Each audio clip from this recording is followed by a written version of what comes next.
Good afternoon everyone, সকলকে royal এডুকেয়ারের পক্ষ থেকে স্বাগত।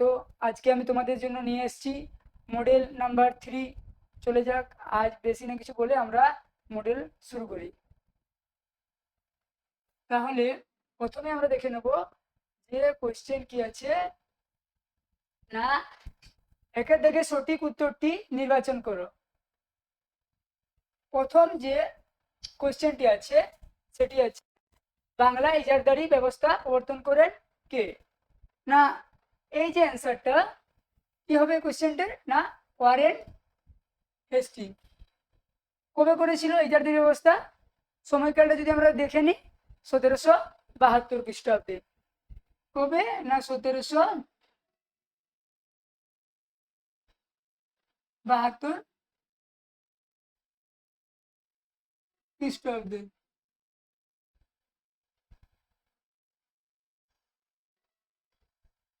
এই হচ্ছে ইজারদারি ব্যবস্থা বলতে কি বোঝায়, না ইজারদারি ব্যবস্থাটা যেটা হলো, না যে ব্যক্তি জমি নিলামে যত বেশি রাজস্ব দেবে তাকে সেই জমিটা হচ্ছে ইজারা হিসেবে দেওয়া হবে।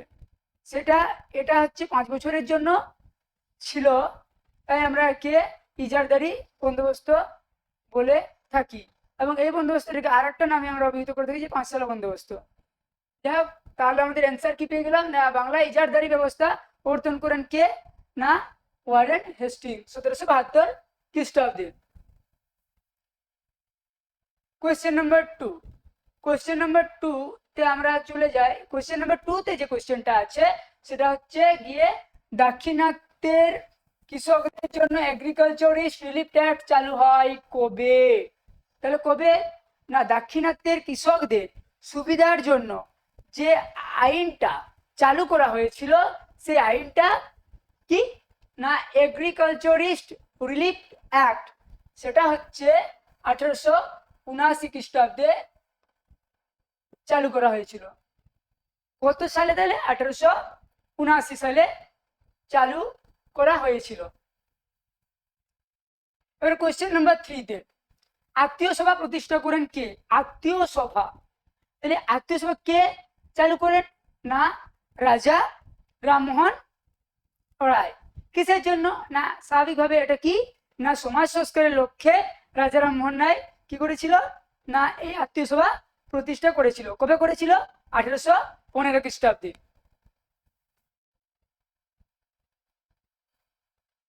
রাজা রামমোহন রায় তাহলে হচ্ছে আত্মীয় সভা প্রতিষ্ঠা করেছিল 1815 খ্রিস্টাব্দে। আত্মীয় সভা যেটা প্রতিষ্ঠা করেছিল এটা 15 খ্রিস্টাব্দে রামমোহন রায়। এরপরে আমরা হচ্ছে কোয়েশ্চেন নাম্বার 4-এ চলে যাবো। কোয়েশ্চেন নাম্বার 4-এ যেটা আছে, যে কোয়েশ্চেনটা, হিন্দু বিধবা পুনর্বিবাহ আইন জারি করা হয় কবে? না স্বাভাবিকভাবে আমরা জানি হিন্দু পুনর্বিবাহ আইন কে করেছিল? ঈশ্বরচন্দ্র বিদ্যাসাগর। এবং হিন্দু সমাজে এই যে বিধবা আইন, পুনরায় যে আবার বিবাহ করা, বিবাহ দেওয়া যে প্রথাটা ছিল বিদ্যাসাগরের সময়,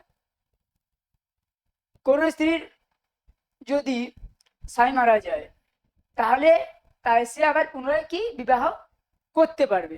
তাহলে এই যে পুনরায় আবার বিবাহ করার যে প্রথা চালু ছিল বা চালু করেছিল তিনি, সেটাকে হচ্ছে বিধবা বিবাহ। আর এই হচ্ছে হিন্দু বিধবা বিবাহ বা পুনর্বিবাহ আইন যিনি চালু করেন তিনি হচ্ছে বিদ্যাসাগর। তিনি এবং কোন সালে করেন? না 1856 খ্রিস্টাব্দে। স্বাভাবিকভাবে এটা আমরা পেরে গেলাম। এবারে হচ্ছে আমাদের হচ্ছে পরের ফাইল হচ্ছে কোশ্চেন নাম্বার হচ্ছে 5-এ গিয়ে আমরা দেখছি কি কোশ্চেনটা আছে, সিপাহীরা মহাবিদ্রোহের সময় কাকে হিন্দুস্তানের সম্রাট বলে ঘোষণা করে?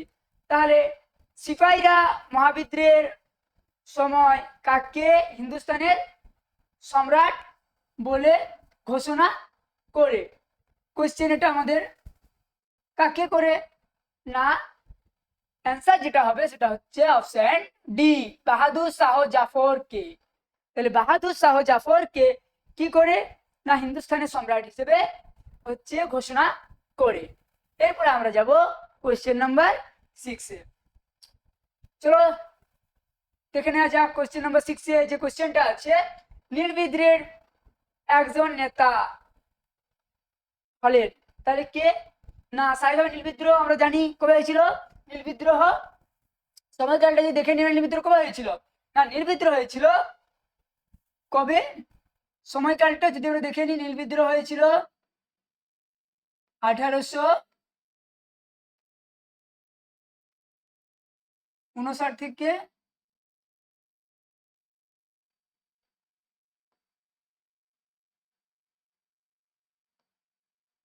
60 খ্রিস্টাব্দের মধ্যে।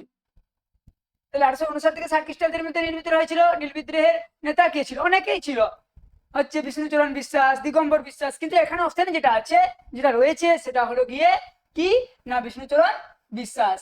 ইনি কে? না, ইনি হচ্ছে নীল বিদ্রোহের একজন নেতা। এরপরে আমরা কোশ্চেনে চলে যাবো, হচ্ছে কোশ্চেন নাম্বার হচ্ছে কি না 7। তাহলে কোশ্চেন নাম্বার 7 যেটা আছে সেটা হলো জাতীয় মেলার প্রতিষ্ঠাতা ছিলেন কে?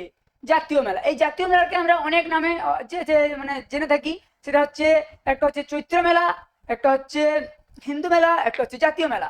তাহলে এই যে জাতীয় মেলার প্রতিষ্ঠাতা যিনি ছিলেন, তিনি হলেন কে? না হচ্ছে নবগোপাল মিত্র। ইনি হলেন কে? হিন্দু মেলার প্রতিষ্ঠাতা। হিন্দু মেলা তাহলে কবে প্রতিষ্ঠাতা করেছিলেন তিনি? 1867 খ্রিস্টাব্দে। কি করেছিল না, এই যে হচ্ছে জাতীয় মেলাটা বা হিন্দু মেলাটা যিনি প্রতিষ্ঠা করেছিলেন তিনি হচ্ছে নবগোপাল মিত্র। এটা কবে করেছিল? এটা 1867 খ্রিস্টাব্দে করেছিলেন। তাহলে এটা গেল। এরপরে আমাদের চলে আসবে কোশ্চেন নাম্বার 8। কোশ্চেন নাম্বার 8-এ যে কোশ্চেনটা আছে, বাংলা বিভাজনের পরিকল্পনা বাস্তবায়িত করা হয় কবে? বাংলা এইভাবে হচ্ছে বিভাগের হচ্ছে পরিকল্পনা বা বিভাজনের পরিকল্পনা বা বাংলা ভাগের পরিকল্পনা হচ্ছে কবে বাস্তবায়িত করা হয়? তাহলে বাংলা ভাগ করেছিল কে? আমাদের লর্ড কার্জন। প্রশাসনিক সুবিধার্থে আমরা দেখি যে কি করছে, বাংলাকে বিভক্ত করে দিচ্ছে যাতে তারা হচ্ছে দীর্ঘদিন মানে তাদের শাসন ভারতে চালিয়ে যেতে পারে। তাহলে প্রশাসনিক সুবিধার্থে আমরা দেখবো যে বাংলা বিভাজন করছে, এবং এখানে দেওয়া আছে কবে করছে, বাস্তবায়িত কবে করছে তিনি, বাস্তবায়িত কার্যকর কবে করছে। এটা হচ্ছে আমরা অ্যান্সার যেটা পেয়ে যাবো সেটা হচ্ছে 1905 খ্রিস্টাব্দে 16ই অক্টোবর। তাহলে 16 অক্টোবর কি হচ্ছে না বঙ্গভঙ্গ আমরা দেখবো যে কার্যকর বাংলা ভাগের পরিকল্পনা কার্যকর করা হচ্ছে। স্বাভাবিক। তাহলে আমরা এবারে চলে আসবো নেক্সট যে কোয়েশ্চেন, নেক্সট কোয়েশ্চেন যেটা ছিল 9-এ। নম্বর 9-এর যে কোয়েশ্চেনটা, প্রতাপাদিত্য উৎসব প্রবর্তন করেন কে? তাহলে প্রতাপাদিত্য উৎসব কে চালু করেন? স্বাভাবিকভাবে আমরা অ্যান্সারটা দেখে নিই, কে না সরলা দেবী চৌধুরানী। তাহলে সরলা দেবী চৌধুরানী কি করে না প্রতাপাদিত্য উৎসব প্রবর্তন করে। তাহলে সরলা দেবী চৌধুরানীর একটা আমরা কি জানি, তার যে আত্মজীবনীটা ছিল সেটা হচ্ছে জীবনের ঝরাপাতা। মনে রাখতে হবে আমাদেরকে, যদি জিজ্ঞেস করা হয় জীবনের ঝরাপাতা কে মানে আত্মজীবনীটা কার, তখন আমরা স্বাভাবিকভাবে কি বলবো না সরলা দেবী চৌধুরানী। এবারে হচ্ছে আমরা চলে আসবো কোয়েশ্চেন নাম্বার 10-এ। কোয়েশ্চেন নাম্বার 10-এ যে কোয়েশ্চেনটা আছে, জাতীয় শিক্ষা পরিষদ গঠিত হয় কবে? না জাতীয় শিক্ষা পরিষদ কবে গঠিত হয় সেটা জেনে নেব।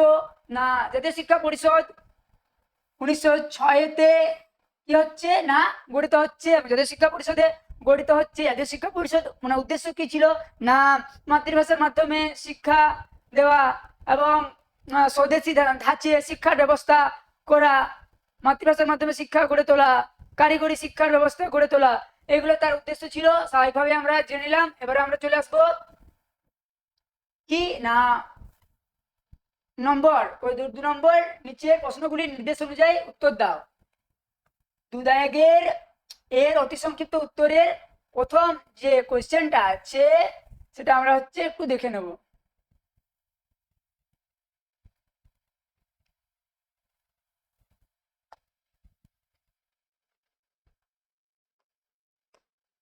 দাগের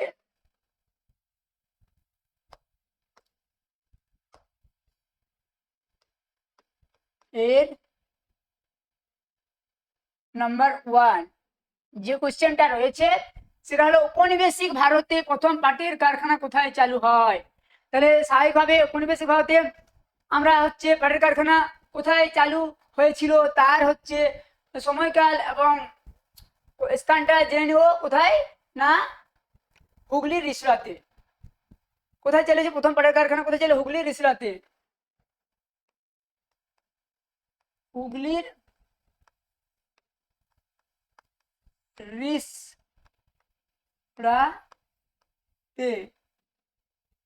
কবে না 1855 খ্রিস্টাব্দে। তাহলে হলো কোশ্চেনটা অ্যান্সার আমরা পেয়ে গেলাম। সোজা কোশ্চেন, ইজি কোশ্চেন, যেটা আমরা জেনে নিলাম কি হুগলি রিসরাতে প্রথম উপনিবেশিক ভারতে পাটের কারখানা চালু হয়েছিল 1855 খ্রিস্টাব্দে। এরপরে আমরা দ্বিতীয় যে কোশ্চেনটা আছে এর দাগের স্বরাজ আমার জন্মগত অধিকার উক্তিটি কার? তাহলে স্বরাজ আমার জন্মগত অধিকার উক্তিটি কে করেছিলেন? তাহলে উক্তিটি কে করেছিলেন আমরা জেনে নিই। অ্যান্সার কে করেছিলেন? স্বরাজ আমার জন্মগত অধিকার বাল গঙ্গাধর তিলক তিনি করেছিলেন। তাহলে আমরা লিখে নিই কি বাল গঙ্গাধর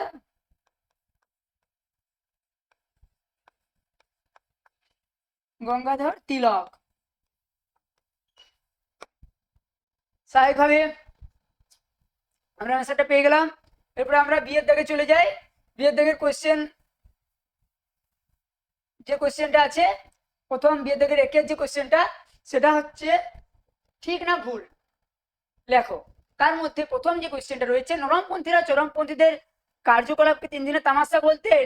না, কখনোই হবে না এটা। না, এটা নরমপন্থীদের কার্যকলাপকে বলা হতো, নরমপন্থীরা চরমপন্থীদের কার্যকলাপকে কোনোদিন এটা বলতো না। তাই এটা হয়ে গেল কি না, এটা হয়ে যাবে মিথ্যা বা ভুল।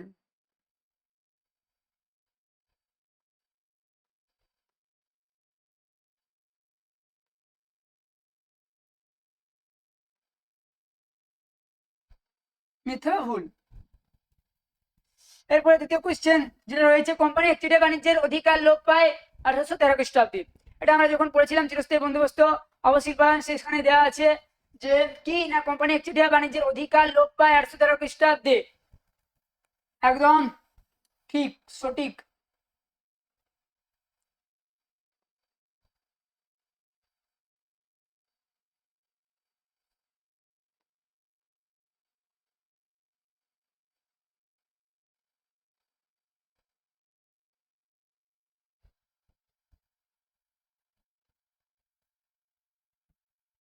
এবারে আমরা সি এর দিকে চলে আসি। বেমানান শব্দটি খুঁজে বের করো। মানে এখানে কয়েকটা নাম দেওয়া আছে, নামগুলোর মধ্যে যেটা আলাদা সেটাকে আমাদেরকে চিহ্নিত করতে হবে। তাহলে সি এর দাগের প্রথমের যে কোশ্চেনটা আছে, পণ্ডিত রমাবাই, আমরা জানি একজন সমাজ সংস্কারক ছিল, বেগম রোকেয়া সাখাওয়াত হোসেন, ভগ্নী শুভলক্ষ্মী, এরা সবাই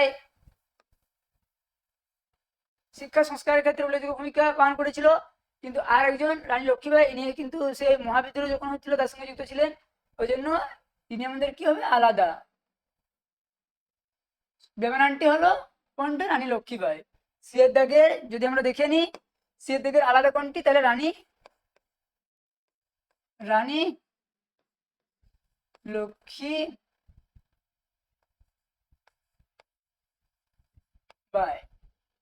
সিয়ের দাগের প্রথম কোশ্চেন যেটা। আর 2 নম্বর কোশ্চেন কি না সম্পদের বহির্গমন, অবশিল্পায়ন, টেলিগ্রাফ, দেশীয় জনগণের দারিদ্র। মানে এই যে 4টা দেয়া আছে যার মধ্যে কোনটা আলাদা? তাহলে সম্পদের নির্গমন আমরা জানি, আগেও পড়েছি যে এক দেশ সম্পদ অন্য দেশে যখন চলে যাচ্ছে তখন নির্গমন, অবশিল্পায়ন। যখন দেশীয় শিল্পের কি হচ্ছে না অবলুপ্তি দেখা যাচ্ছে তখন তাকে আমরা অবশিল্পায়ন বলবো। আর টেলিগ্রাফ ব্যবস্থা আমরা জানি, টেলিগ্রাফ ব্যবস্থা যোগাযোগ ব্যবস্থার একটা প্রক্রিয়া। এরপরে আমরা দেশীয় জনগণের দারিদ্র জানি, সে সময় কি হবে জনগণের দারিদ্রতা দেখা দিচ্ছে। তার মধ্যে এখানে যেটা হবে আলাদা বেমানান যেটা, সেটা হচ্ছে দেশীয় জনগণের দারিদ্র। দেশীয় গণের দারিদ্র, তাহলে আমরা কি না এখান থেকে পেয়ে গেলাম বেমানান শব্দটি খুঁজে বের করো, যে অ্যান্সার যে কোশ্চেন গুলো ছিল।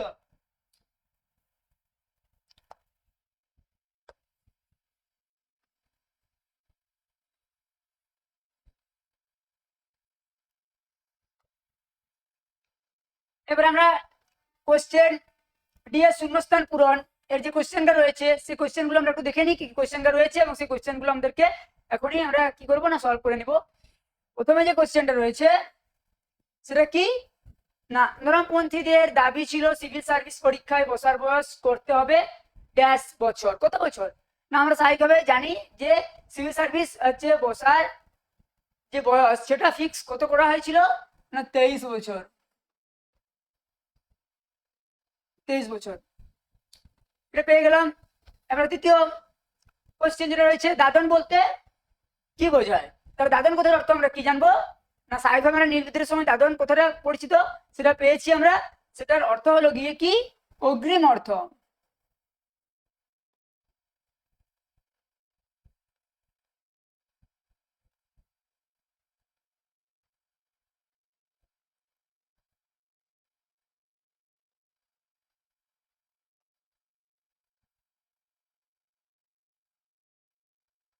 অগ্রিম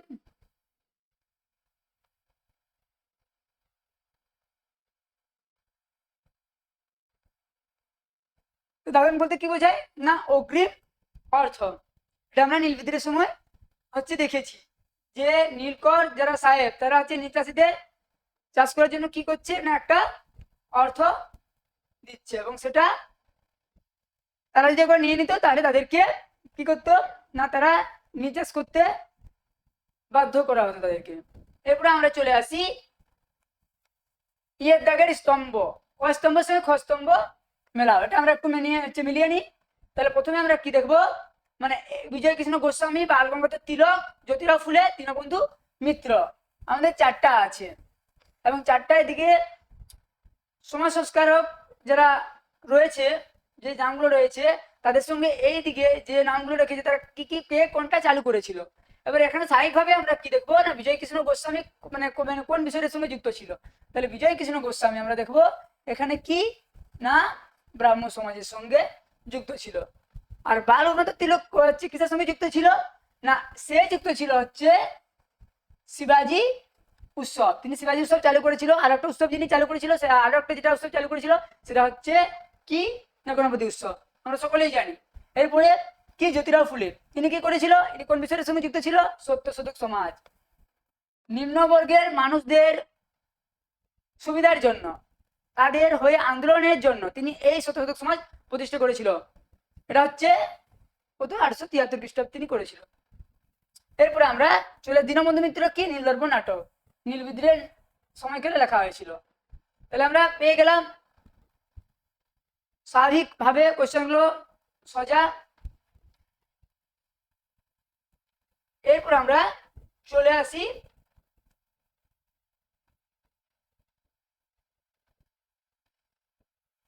কোশ্চেন নম্বর 3-এর যে যে কোনো চারটি প্রশ্ন উত্তর দাও। 3-এর যে কোশ্চেনগুলো আছে 3 দাগের, সেগুলো আমরা একটু করে নেব। তাহলে প্রথমে যে কোশ্চেনটা সূর্যাস্ত আইন, কি সূর্যাস্ত আইন?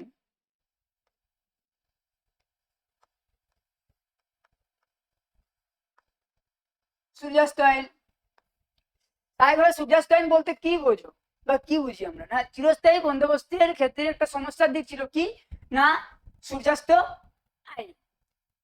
এই সূর্যাস্ত আইন আপাতত হবে জমির অধিকার জমিদারদের দখলে থাকলেও বাস্তবে প্রকৃত জমির অধিকার বা চূড়ান্ত মানে এই জমির মালিকানা কার ছিল? কোম্পানির ছিল। তাহলে জমিদারকে কি করতে দেওয়া, জমিদারকে কি করতে দেওয়া হয়েছিল? না একটা নির্দিষ্ট রাজস্ব কোম্পানিকে জমা দেওয়ার কথা বলা হয়েছিল, এবং এই যে তাকে জমা দেওয়ার কথা বলা হয়েছিল বছরের একটা নির্দিষ্ট সময়ে।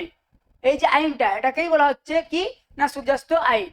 এবং যদি জমাইতে না পারতো তাহলে তার জমিদারি বা সম্পত্তি বাজেয়াপ্ত করার অধিকার ছিল কার? না কোম্পানির। স্বাভাবিকভাবে আমরা জানলাম সূর্যাস্ত আইন বলতে কি বোঝো। এটা হচ্ছে কোন ব্যবস্থার সঙ্গে রিলেট? শুরু হচ্ছে চিরস্থায়ী বন্দোবস্তের সঙ্গে।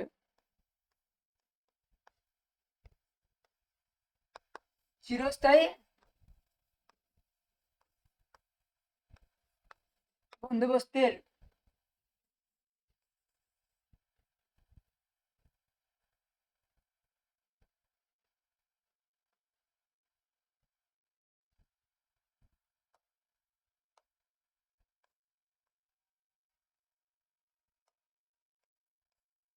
তো সোজা এটা আমরা জানি।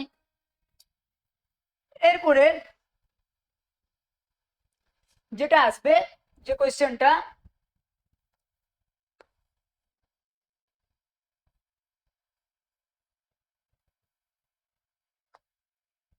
মহাজনী ব্যবস্থা বলতে কি বুঝি আমরা? মহাজনী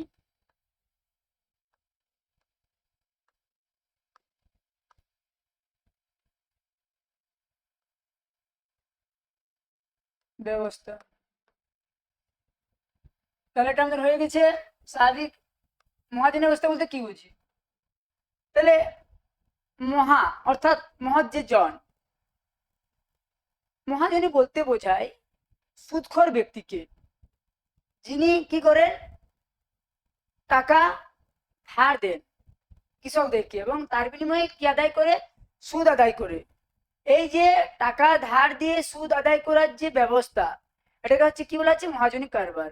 আবারও কি বলা হচ্ছে, সুদের তেজারতির ব্যবস্থা। এই যে বিষয়টা, এটাকে হচ্ছে মহাজনী ব্যবস্থা বলছে। না মহাজনী, মহা কথার অর্থ হলো মহৎ যে জন, মহাজন। এবং এক কথায় মহাজন বলতে বোঝায় সুদখোর ব্যক্তিকে, যিনি কি করেন, সুদের বিনিময়ে টাকা ধার দেন। এই যে সুদের বিনিময়ে টাকা ধার দেওয়ার যে ব্যবস্থা, এটাকে কি বলা হচ্ছে, এটাকেই বলা হচ্ছে মহাজনী কারবার। এবং এটা এক প্রকার কি ছিল, সুদের তেজারতির ব্যবস্থা। মহা অর্থাৎ মহৎ যে জন, মহৎ যে জন, মহৎ যে জন। তাহলে মহাজন বলতে বোঝায়, মহাজন বলতে বোঝায় সুদখোর ব্যক্তিকে, যিনি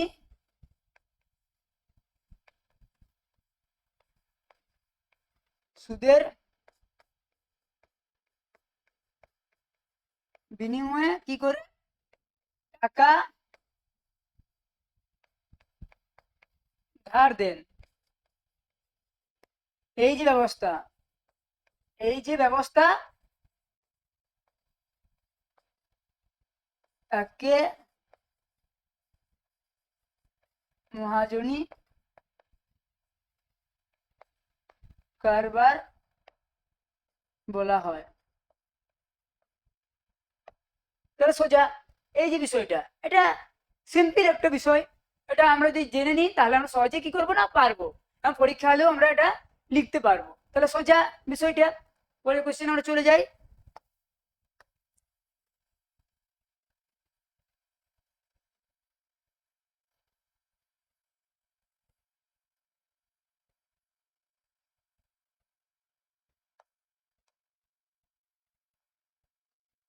পরে কোশ্চেনটা দেখে নি।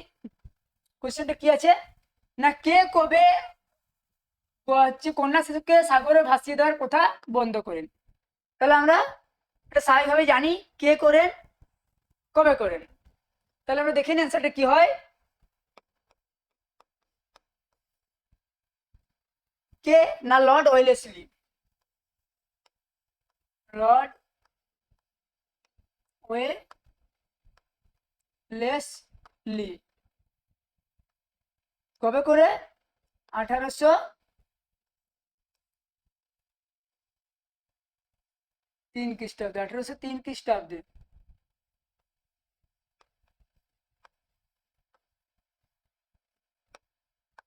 হচ্ছে লর্ড ওয়েলেসলি, ওয়েলেসলি কত সালে বা কত হচ্ছে খ্রিস্টাব্দে, না 1803 খ্রিস্টাব্দে। সেইভাবে এটা আমরা হয়ে গেল আমাদের। এবারে চলে আসছি আমরা কোশ্চেন নাম্বার 5 হচ্ছে 4-এ। কোশ্চেন নাম্বার 4-এ যে কোশ্চেনটা রয়েছে সেটা একটু দেখে নিই। সেটা দুটো কোশ্চেন রয়েছে। দক্ষিণ ভারতের বিদ্যাসাগর কাকে বলা হয়? আমরা স্বাভাবিকভাবে দক্ষিণ ভারতের বিদ্যাসাগর জানি কাকে বলা হয়। কাকে বলা হয় না, দক্ষিণ ভারতের বিদ্যাসাগর বলা হয় বীরেশলিঙ্গম পান্তুলুকে। এরপর তার সঙ্গে যে কোশ্চেনটা রয়েছে যুক্ত, তার সঙ্গে ভারতের প্রথম ভাইসরয়ের নাম কি? প্রথম ভাইসরয় কে ছিল? লর্ড ক্যানিং।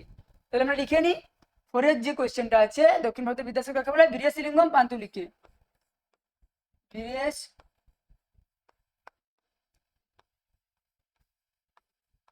লিঙ্গম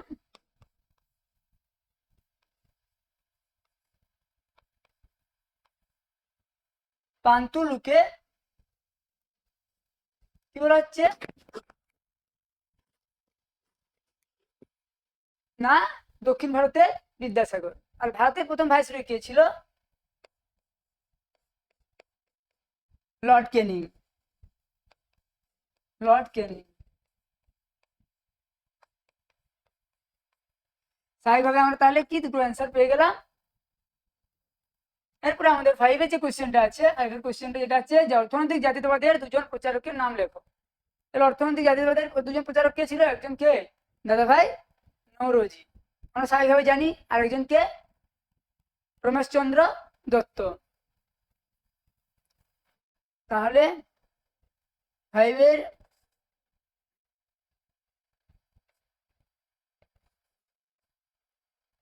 দাদাভাই নওরোজি, আর একজন রমেশচন্দ্র দত্ত।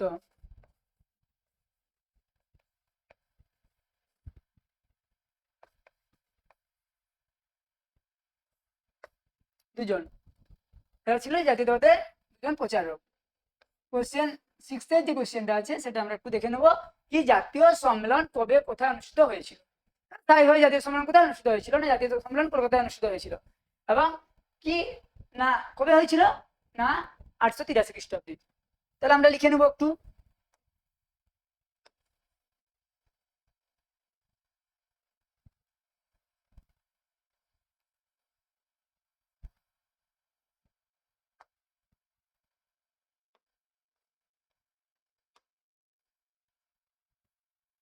জাতীয় সম্মেলন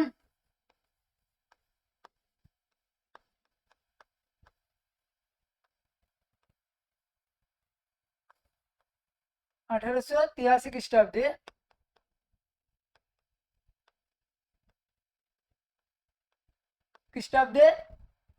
কোথায় হয়েছিল? কলকাতা। কলকাতায়। সোজা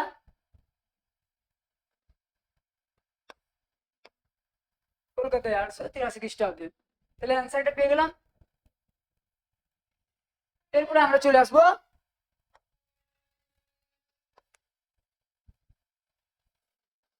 চারের দাগের কোশ্চেনে। চারের দাগে যে কোশ্চেনটা রয়েছে, প্রথম কোশ্চেনটা, সমাজসমিতির যুগ বলতে কি বোঝো? তার সঙ্গে নেশন ইন মেকিং গ্রন্থটির লেখক কে? দুটা। তাহলে সমাজসমিতির যুগ বলতে কি বোঝো? না সভা সমিতির যুগ বলতে কি বোঝায়? এখানে যেটা আমাদেরকে জানতে হবে সেটা হলো সভা সমিতি যুগ কোন সময়টা থেকে? 19 শতক যেটা হচ্ছে, যে সময় গেলে কি হচ্ছে না এখানে যেটা বলা হচ্ছে সাধারণভাবে যে 1857 খ্রিস্টাব্দের সময় থেকে শুরু করে 1885 খ্রিস্টাব্দে জাতীয় কংগ্রেস প্রতিষ্ঠার আগে পর্যন্ত যে সভা সমিতি গড়ে উঠছে, এই সময়কালটা সাধারণভাবে কি বলা হচ্ছে না সভা সমিতির যুগ। এর আগেও সভা সমিতি গড়ে উঠছে, কিন্তু এই যে সময়কালটাকে অনেকে কি করছে না সভা সমিতির যুগ বলে অভিহিত করছে। তাহলে 19 শতকের এই যে সময়কালটাকে কে হচ্ছে ডক্টর অনিল শীল একজন ঐতিহাসিক ছিলেন, তিনি কি বলছে এই যে সময়কালটাকে হচ্ছে কি বলছে সভা সমিতির যুগ বলে অভিহিত করছে।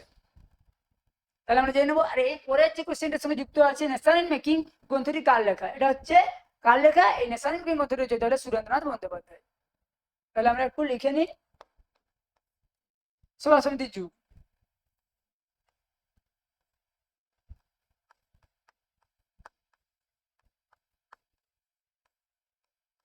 যুগ তাহলে সাধারণত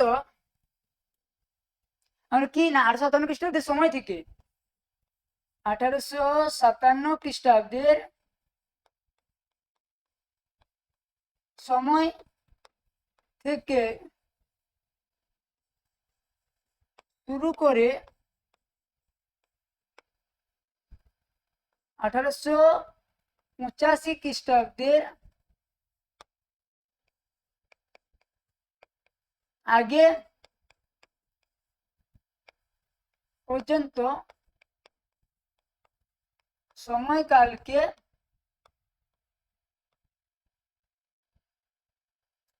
সাধারণত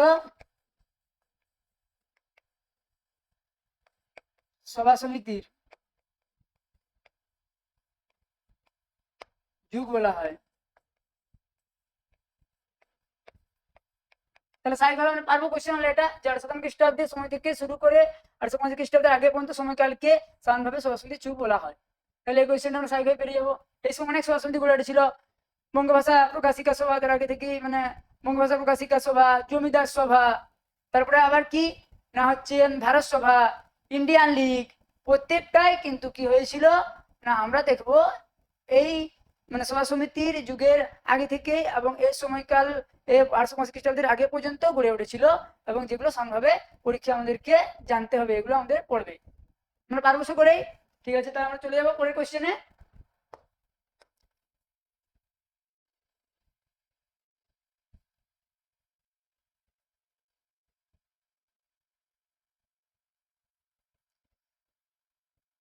পরের কোশ্চেন যেটা আছে,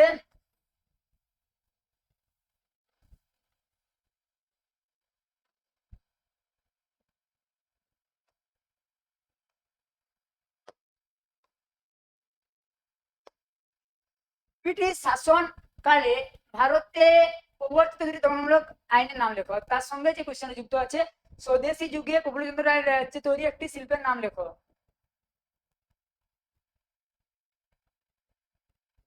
এরপরে আমরা ব্রিটিশ শাসনকালে ভারতে প্রবর্তিত দুটি দমনমূলক আইনের নাম কি হতে পারে জেনে নিই। কি হবে না, একটা হচ্ছে নাট্যাভিনয় নিয়ন্ত্রণ আইন, আর একটা কি হবে না অস্ত্র আইন। তো দুটো আমরা লিখে নিই।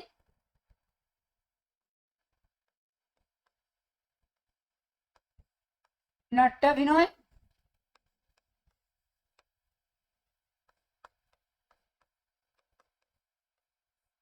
নিয়ন্ত্রণ আইন,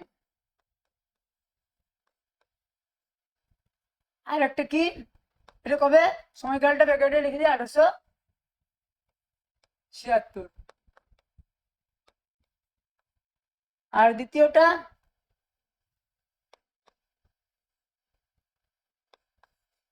কি না হচ্ছে অস্ত্র আইন।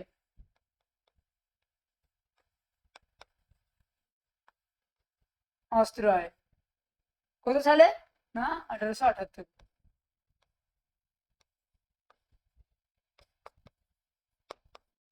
এই নাট্যাভিনয় আইন নিয়ন্ত্রণ পাস করা হয়েছিল। জাতীয়তাবাদী নাটকগুলির প্রচার কিন্তু কি করে দেওয়া হয়েছিল না বন্ধ করে দেওয়ার জন্য নাট্যাভিনয় নিয়ন্ত্রণ আইন। অস্ত্র আইন হচ্ছে অস্ত্র রাখার জন্য কি না তাদেরকে অনুমতি নেওয়ার জন্য অস্ত্র আইন।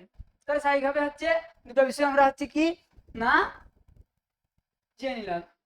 সোজা তোমরা হচ্ছে সকলেই পারবে, খুব বেশি জটিল নয়। আর তার সঙ্গে যেটা যুক্ত হয় স্বদেশী যুগে প্রফুল্লচন্দ্র রায়তুর একটি শিল্পের নাম লেখো।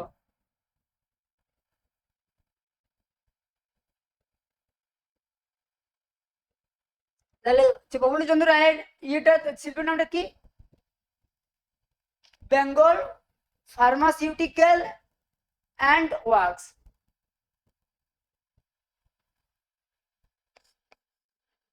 Bengal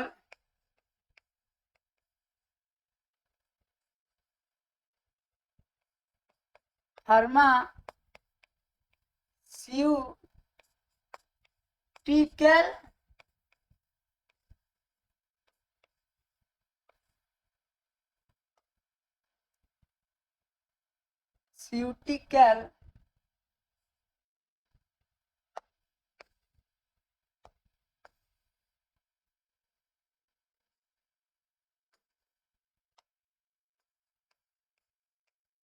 Bengal pharmaceutical and works. তাহলে সকলে আমরা পারবো এই দুটো জিনিস যে হচ্ছে কোশ্চেনটা রয়েছে। এরপরে আমাদের যে কোশ্চেনটা আছে সেটাতে আমরা চলে যাবো।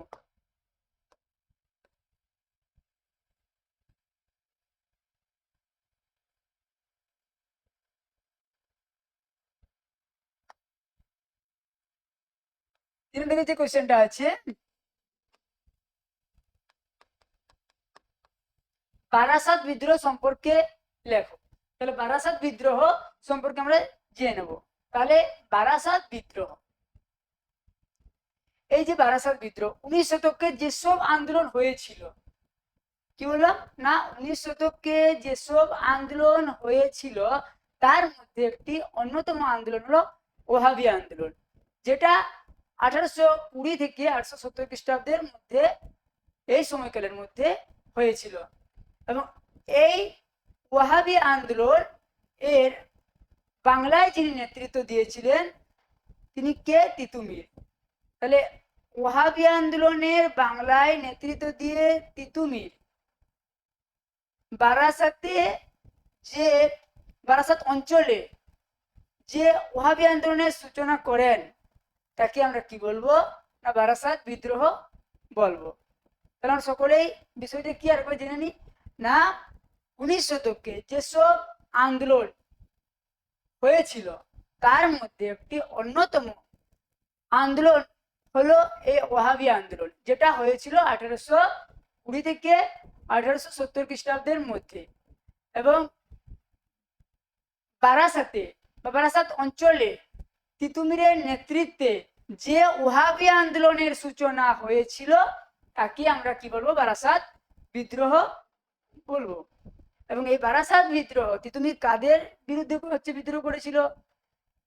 যে জমিদার নীলকর সাহেব মহাজন এদের বিরুদ্ধে কিন্তু কি করেছিল না বিদ্রোহ করেছিল। তারা মানুষজনের কাছে কি করেছিল না অতিরিক্ত হারে রাজস্বের বোঝা চাপিয়ে দিচ্ছিল, অমানবিকভাবে তাদের উপর অত্যাচার করছিল। এই বিষয়গুলোর মানে দরুন কিন্তু কি করেছিল হচ্ছে তিনি প্রতিবাদ করেছিলেন বা প্রতিরোধ করেছিলেন, হচ্ছে বিদ্রোহ করেছিলেন। এরপরে গিয়ে দেখবো তিতুমির কি করছে বারাসাতে হচ্ছে যে নারকেল বেড়িয়া গ্রাম, সেখানে কি বাঁশের কেল্লা তিনি কি করছেন তৈরি করছেন, বাঁশের কেল্লা তৈরি করছেন। এবং এই তিতুমির বাঁশের কেল্লা তৈরি করছেন এবং তার পরবর্তীতে আমরা দেখবো 1831 খ্রিস্টাব্দে লর্ড উইলিয়াম বেন্টিং কি করছে না সেই সময় তিনি হচ্ছে একটা সামরিক অভিযানের হচ্ছে মধ্য দিয়ে বা সামরিক অভিযানের পরিকল্পনার মধ্য দিয়ে তিনি কি করে দিচ্ছে না এই যে বিদ্রোহের সেই সময় থেকে মানে সেই সময়ে পরিসমাপ্তি ঘটে যাচ্ছে। এই যে বিষয়টা পুরো প্রক্রিয়াটা এটা হচ্ছে কি না বারাসাত বিদ্রোহ।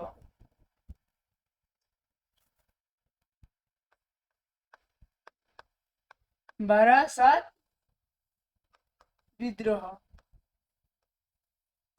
সংক্ষেপে আমরা একটু জেনে নিই তাহলে। 19 শতকে যেসব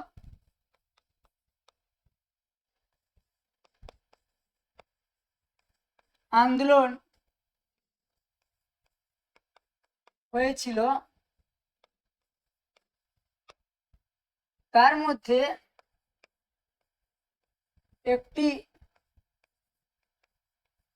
অন্যতম আন্দোলন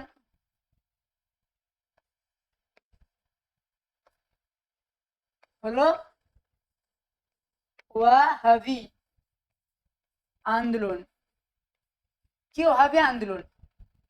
এই ওয়াহাবি আন্দোলন এরপরে কি না এই ওয়াহাবি আন্দোলন কি না তিতুমিরের নেতৃত্বে বারাসাত অঞ্চলে যে ওয়াহাবি আন্দোলন হচ্ছে তিতুমিরের নেতৃত্বে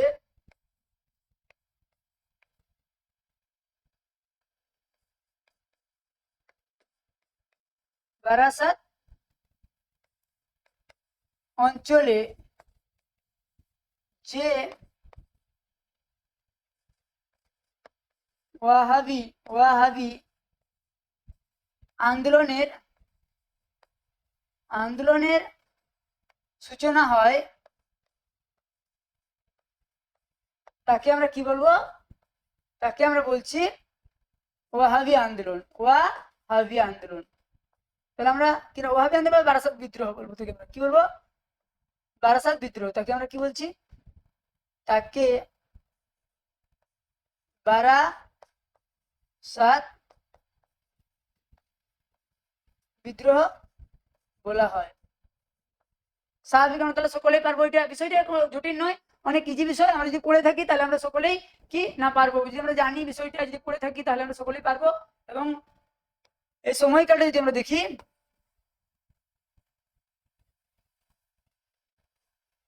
কোন সময়কালের মধ্য দিয়ে, তাহলে এটা হচ্ছে ডিউরেশনটা দেখে নি একটু। ডিউরেশনটা কত না 1820 থেকে কত 1870 খ্রিস্টাব্দ, এই সময়কালের মধ্য দিয়ে হচ্ছে। এবং এটা কি কাদের বিরুদ্ধে তৈরি করছে? ওই লিঙ্কর সাহেব, মহাজন, এদের বিরুদ্ধে যারা হচ্ছে আছে, এরা হচ্ছে মানে কি হচ্ছে কৃষকদের উপর অত্যাচার করছে, মানুষদের উপর অত্যাচার করছে, তার হচ্ছে পাল্টাই পড়তে হচ্ছে তিনি বিদ্রোহ করছে। এবং যেটা মূল বিষয় সেটা হচ্ছে কি না, এই যে তারা মহাজনরা কি করছে না, কৃষকদের উপর কি একটা অমানবিক ভাবে অত্যাচার করছে। অত্যাচারের দরুন আমরা দেখবো কি না, এখানে হচ্ছে তারা হচ্ছে অত্যাচার করছে যেটা মানুষজনের উপর, তার বিপরীতে দেখো তুমি নেতৃত্বের কি সেটা প্রতিরোধ করার চেষ্টা করা হচ্ছে।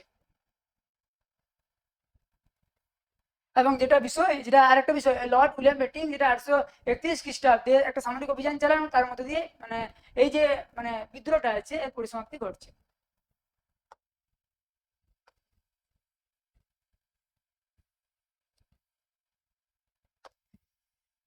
দেখে নেওয়া যাক পরের যে কোশ্চেনটা আমাদের আছে, স্বাভাবিকভাবে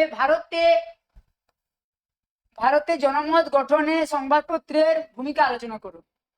তাহলে ভারতে জনমত গঠনে সংবাদপত্রের ভূমিকা কি ছিল সেটা আমাকে জানতে হবে। তাহলে সংবাদপত্র, যে সে সময় সংবাদপত্রগুলো লেখালেখি হচ্ছে, সেই সংবাদপত্রের মধ্য দিয়ে মানুষের মধ্যে একটা জাতীয়তাবাদী চেতনার মনোভাব কি করা না তৈরি করা, এবং যেটা কি না জাতীয় আন্দোলনের গতিকে ত্বরান্বিত করবে, মানুষজনের মধ্যে একটা জাতীয়তাবাদী ভাবাদর্শ তৈরি হবে এবং মানুষজন এগিয়ে আসবে।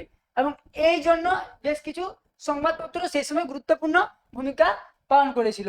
এই সংবাদপত্র নাম হচ্ছে, যদি আমরা এই সংবাদপত্র কি কি সংবাদপত্রগুলো ছিল নামগুলো আমরা জেনে নেব পরপর, যে সংবাদপত্রগুলো সেই সময়কালে কি করা হয়েছিল।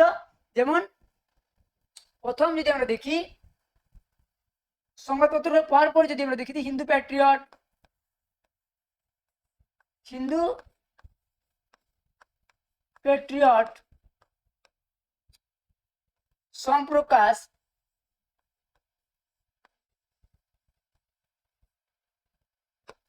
তথ্যবোধিনী,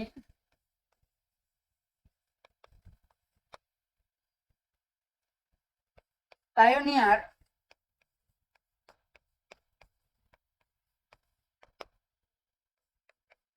সংবাদ Prabhakar, Sambad Prabhakar, Sambad Prabhakar, Bengal gazette, gazette, Samachar Darpan, Samachar দর্পণ, এই যে হচ্ছে প্রভৃতি পত্রিকাগুলোর নাম যে লিখলাম, এই পত্রিকাগুলো কি করছে সেই সময় জাতীয়তাবাদী ভাবাদর্শে মানুষকে অনুপ্রাণিত করছে এবং ভারতের জনমত গঠন করার জন্য মানুষজন যাতে কি করে না সবাই কিন্তু কি না তাদেরকে লেখালেখির মাধ্যমে মানুষজনের মধ্যে একটা জাতীয়তাবাদী চেতনার ভাবাদর্শ তৈরি করা, মানুষ যাতে সেই আন্দোলনে মানে যখন জাতীয়তাবাদী আন্দোলনগুলো হচ্ছে সেই আন্দোলনে যাতে তারা কি না এগিয়ে আসতে পারে, তার জন্য সেই সময় আমরা কি না Hindu Patriot, Samprakash, Tattwabodhini, Pioneer, Sambad Prabhakar, Bengal gazette, Samachar দর্পণ, এই সবগুলো কিন্তু কি হচ্ছে না সেই সময় সংবাদপত্রগুলো কি হয়ে যাচ্ছে না প্রকাশিত হচ্ছে এবং লেখালেখি হচ্ছে, এবং সবাই কিন্তু কি লেখালেখির মাধ্যমে এই যে একটা চিত্র মানে সেটা তুলে ধরছে।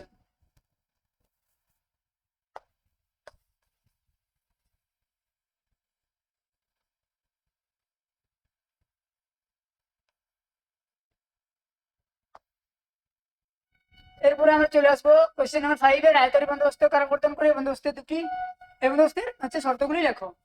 আয়তনের বন্দোবস্ত আমরা স্বাভাবিকভাবে পারবো, সবাই সকলেই জানি। রাতের বন্দোবস্ত কারা প্রবর্তন করে, রাতের বন্দোবস্ত কে কারা প্রবর্তন করে, তাহলে স্বাভাবিকভাবে আমরা বলতে পারবো না নি পারবো। কারা করে না থমাস মানরো আর আলেকজান্ডার রিড। তাহলে এদের উদ্যোগে আমরা দেখবো যে কি হচ্ছে, রায়তরি বন্দোবস্ত প্রবর্তন করা হচ্ছে দক্ষিণ ও দক্ষিণ পশ্চিম ভারতে, যেটা হচ্ছে মাদ্রাজ প্রেসিডেন্সিতে। কি করা হচ্ছে না, রায়তরি বন্দোবস্ত প্রবর্তন করেন। এবং এই বন্দোবস্তের শর্তগুলি কি, এই বন্দোবস্তের শর্তগুলি কি, এই বন্দোবস্ত কি না, একটা নির্দিষ্ট সময়ের অন্তর কি করা হচ্ছে না, কৃষকদেরকে রাজস্ব জমা দেওয়ার কথা বলা হচ্ছে। এবং আরেকটা কি, নির্দিষ্ট সময়ের পরিপ্রেক্ষিতে যে রাজস্বের পরিমাণটা নির্ধারিত হয়ে যাচ্ছে। এই যে এগুলো ছিল এই বন্দোবস্তের শর্ত। এবং এই বন্দোবস্তটা মানে স্বাভাবিকভাবে আমরা জানি যে এটা হচ্ছে কি না, এটা হচ্ছে কার সাথে কার গড়ে উঠছে না, সরকারের সঙ্গে কৃষকের, রায়ত মানে কৃষক যিনি তার সঙ্গে সরাসরি কার হয়ে যাচ্ছে না, সরকারের এই বন্দোবস্তটা হচ্ছে। এবং এই বন্দোবস্তের মধ্যে দিয়ে স্বাভাবিক একটা বিষয় স্থির হয়ে যাচ্ছে, যেটা হচ্ছে কি, কৃষকরা সরাসরি সরকারকে কি দেবে না, রাজস্ব দেবে। তাহলে আমরা হচ্ছে লিখে নিই, রায়তওয়ারি বন্দোবস্ত কারা প্রবর্তন করে? রায়তওয়ারি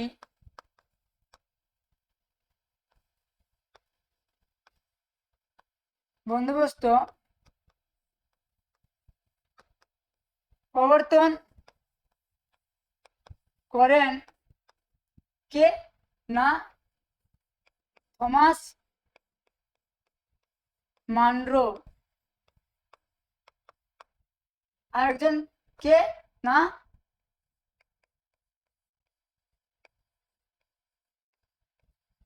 আলেকজান্ডার রিড, এটা যৌথ উদ্যোগী। আর এই বন্দোবস্তের শর্তগুলো জানতে হবে। শর্ত কি না, এই বন্দোবস্তের যেটা শর্ত, প্রথম শর্ত যে কৃষকরা নির্দিষ্ট সময়ের মধ্যে রাজস্ব কি করছে না, জমা দিচ্ছে, বা নির্দিষ্ট সময়ের মধ্যে একটা রাজস্ব কি করে দেওয়া হচ্ছে না, জমা দেওয়া, মানে জমা দেওয়ার কথা বলা হচ্ছে। নির্দিষ্ট সময় অন্তর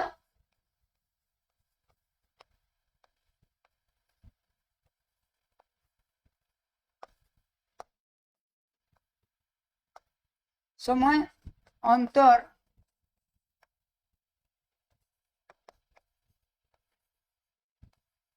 রাজস্ব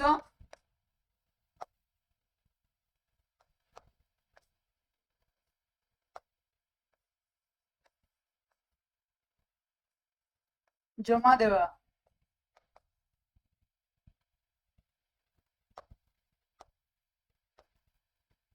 আর 2 নম্বর কি,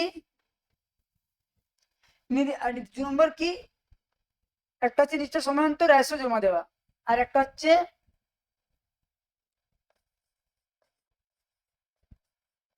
কৃষকদেরকে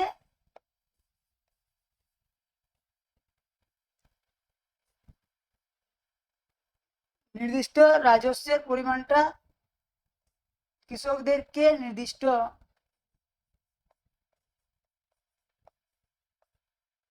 রাজস্বের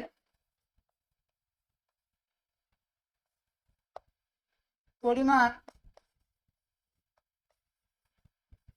ধার্য করে দেওয়া,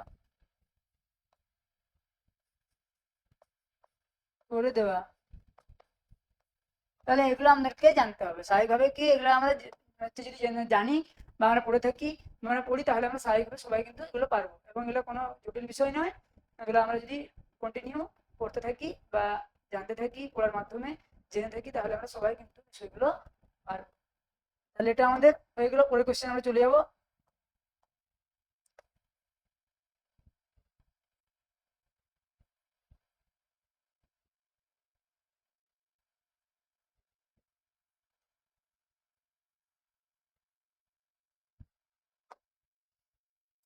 কি আছে, দাক্ষিণাত্য হাঙ্গামা বলতে কি বোঝো, আর তার সঙ্গে আবহাওয়া কি?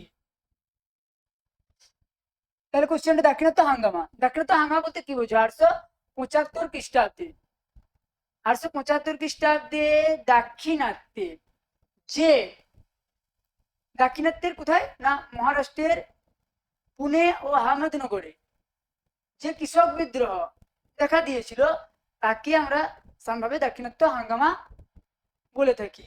এবং এই দাক্ষিণাত্য হাঙ্গামার কারণগুলো কি না, অত্যধিক হ্রাস আদায়, তুলোর মূল্য হ্রাস, মহাজনদের শোষণ, এটা হলো কি দাক্ষিণাত্য হাঙ্গামা। তাহলে 875 খ্রিস্টাব্দে দাক্ষিণাত্যে মানে মহারাষ্ট্রের পুনে ও আহমেদনগরে আহমেদনগর জেলায় যে কৃষক বিদ্রোহ হয়েছিল তাকে সাধারণভাবে আমরা কি বলবো, দাক্ষিণাত্য হাঙ্গামা। দাক্ষিণাত্য হাঙ্গামার কারণ ছিল যেটা অত্যধিক রাজস্ব আদায়, তারপরে কি করা হচ্ছে, তুলনামূল্য হ্রাস ওই সময় হচ্ছে হয়ে যাচ্ছে, এবং মহাজনদের শোষণ। আর আবহাওয়া কি না, আবহাওয়াটা এটা হচ্ছে সিম্পল একটা বিষয়, কি চিরস্থায়ী বন্দোবস্তের সময় কৃষকদের কাছ থেকে এক ধরনের বেআইনি যে কর আদায় করা হতো সেটাকে আমরা কি বলবো, আবহাওয়া।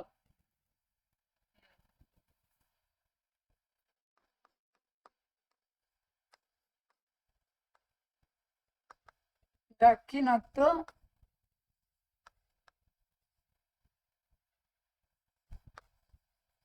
হাঙ্গামা। হাঙ্গামা কি না 875 খ্রিস্টাব্দে, 875 খ্রিস্টাব্দে সময়কালটা যদি আমরা দেখি, 875 খ্রিস্টাব্দে কি মে থেকে সেপ্টেম্বর, 875 খ্রিস্টাব্দে মে থেকে সেপ্টেম্বর দাক্ষিণাত্যে, 875 খ্রিস্টাব্দে মে থেকে সেপ্টেম্বর, সেপ্টেম্বর দাক্ষিণাত্যে।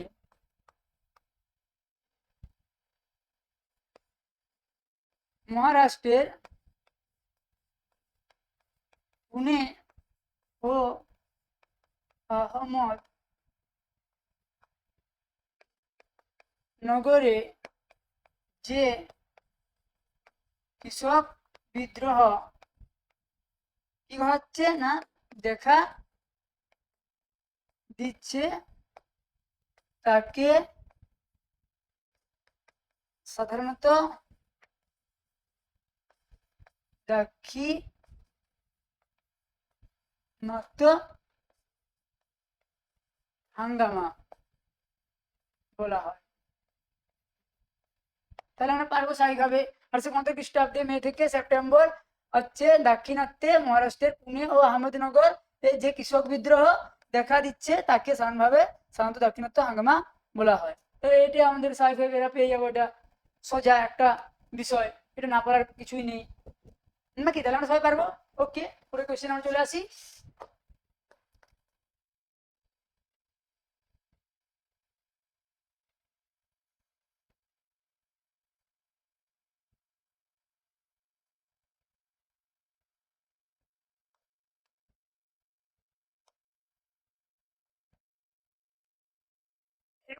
যুক্ত আছে এর সঙ্গে যেটা আবহাওয়া।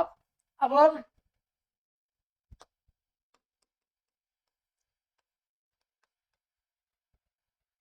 আবহাওয়া আবহাওয়া আবহাওয়া কি না, চিরস্থায়ী বন্দোবস্তের সময় কৃষকদের কাছ থেকে যে বেআইনি কর আদায় করা হতো তাকে চিরস্থায়ী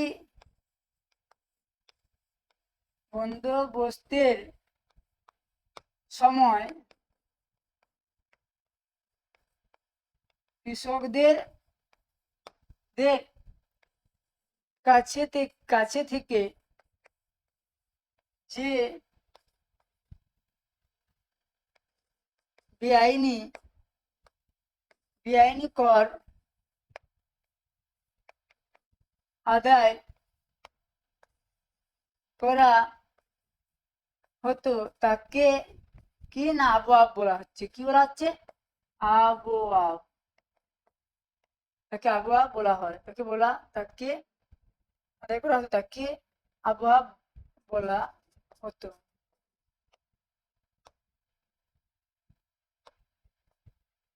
তাকে আবহাওয়া বলা হতো, এটা স্বাভাবিক না। চিরস্থায়ী বন্দোবস্তের সময় কৃষকদের কাছ থেকে বেআইনি বেআইনি যে কর আদায় করা হতো তাকে আবহাওয়া বলা হতো। স্বাভাবিকভাবে এটা কোনো জটিল কোনো বিষয় নয়, এটা হচ্ছে চিরস্থায়ী বন্দোবস্তের সময় কৃষকদের কাছ থেকে যে বেআইনি করটা আদায় করা হচ্ছে তাকে আমরা কি বলবো, আবহাওয়া।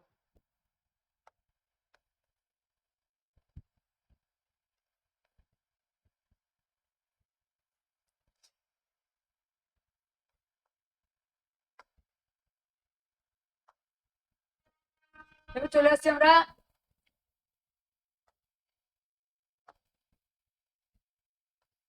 আচ্ছা দেখে একটা যে কোশ্চেনটা আছে সুরাট, এই যে 1907 খ্রিস্টাব্দে সুরাট অধিবেশনের গুরুত্ব আলোচনা করো। 5 দাগের প্রথম যে কোশ্চেনটা, সুরাট অধিবেশনের গুরুত্ব। সুরাট অধিবেশনের গুরুত্ব।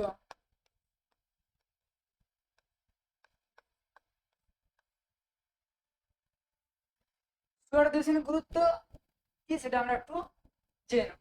তাহলে সুরাট অধিবেশন কবে হয়েছিল না 1907 খ্রিস্টাব্দে। এই সুরাট অধিবেশনের মধ্যে মানে সুরাট অধিবেশনে যেটা হয়েছিল সেটা, এই অধিবেশনে যেটা মেন বিষয় সেটা হচ্ছে জাতীয় কংগ্রেস কি হয়েছিল, দুভাগে বিভক্ত হয়ে গিয়েছিল। তাহলে এখানে প্রথমেই কংগ্রেসের মূর্তিটা নষ্ট হয়ে যাচ্ছে। কি 1 নম্বর, কংগ্রেসের কংগ্রেসের ভাব মূর্তি নষ্ট। কেন না জাতীয় কংগ্রেস এই সময়কালে প্রকাশ্যে আমরা দেখবো যে দুটি ভাগে কি হয়ে যাচ্ছে, বিভক্ত হয়ে যাচ্ছে। এবং তখন থেকে আস্তে আস্তে এরা কি হয়ে যাচ্ছে, দুর্বল হতে শুরু করবে। যখন কংগ্রেসের মধ্যে বিভাজন হবে তখন কি হয়ে যাবে না, আস্তে আস্তে আমরা দেখবো যে কি হয়ে যেতে হবে, কংগ্রেসের যে গতি প্রকৃতিটা, যে গতিটা, তাদের যে একটা শক্তি, যে পাওয়ারটা, সেটা আস্তে আস্তে দুর্বল হয়ে যাবে। এবং 2 নম্বর কি, ব্রিটিশ সরকারের সুবিধা।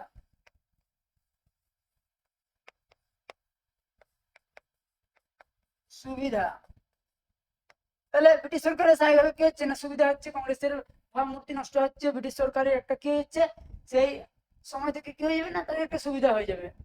এবং জাতীয় কংগ্রেসের যে আন্দোলনের গতি প্রকৃতি এবং ঐক্যবদ্ধভাবে যে আন্দোলনটা হয়েছিল সেটা আর কখনোই হবে না। তাহলে কি হচ্ছে, একটা হচ্ছে ব্রিটিশ সরকারের কি সুবিধা। 3 নম্বর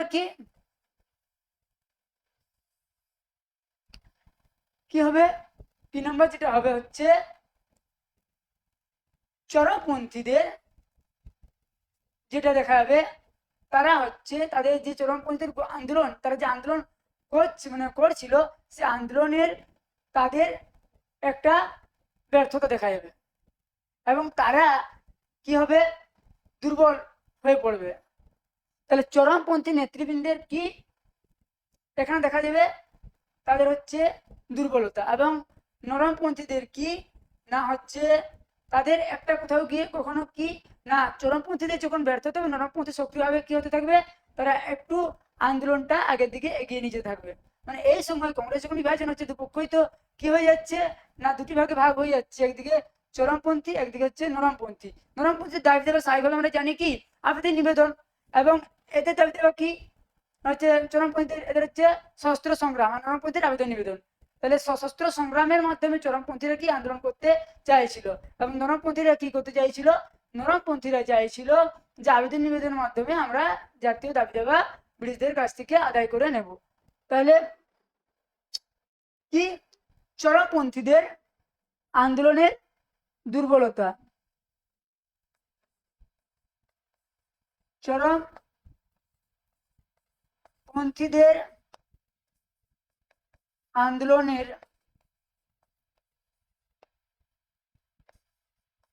দুর্বলতা।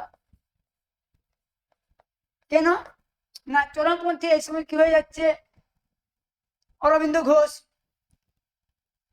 আন্দোলন থেকে সরে আসছে,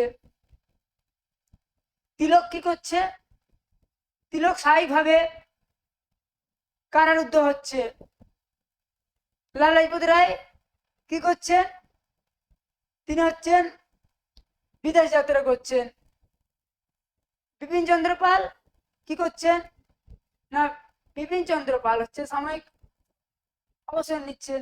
এই যে বিষয়গুলো কোথাও গিয়ে এদের আন্দোলনের দুর্বলতার ক্ষেত্র তৈরি করে দিচ্ছে। এবং নরমপন্থীদের আস্তে আস্তে নরমপন্থীরা তখন কি হয়েছে না, একটু মানে সক্রিয় হয়ে উঠছে। এবং এখানে যেটা বিষয় সেটা হচ্ছে, আমরা দেখছি যে জাতীয় কংগ্রেসের ভাবমূর্তি একটা নষ্ট হয়ে যাচ্ছে, ব্রিটিশ সরকারের সুবিধা হচ্ছে, চরমপন্থীদের আন্দোলনের দুর্বলতা দেখা দিচ্ছে, এবং এখানে সন্ত্রাসবাদের একটা প্রক্রিয়া, মানে সন্ত্রাস যে কার্যকলাপের প্রক্রিয়াটা শুরু হয়ে যাচ্ছে। এখানে বিপ্লব সন্ত্রাসবাদের উদ্ভব হচ্ছে।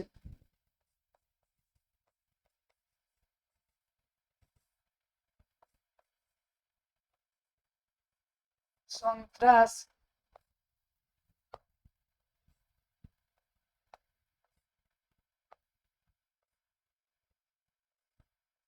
বিপ্লবী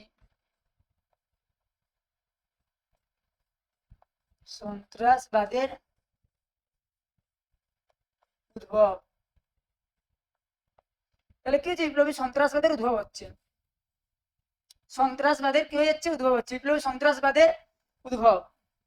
তাহলে সন্ত্রাসবাদের উদ্ভব হয়ে যাচ্ছে। তাহলে এই যে বিষয়গুলো, এগুলো কি না, সুরাট অধিবেশনের গুরুত্ব। তাহলে স্বাভাবিকভাবে আমরা পারবো সুরাট অধিবেশনের গুরুত্ব কি কি ছিল।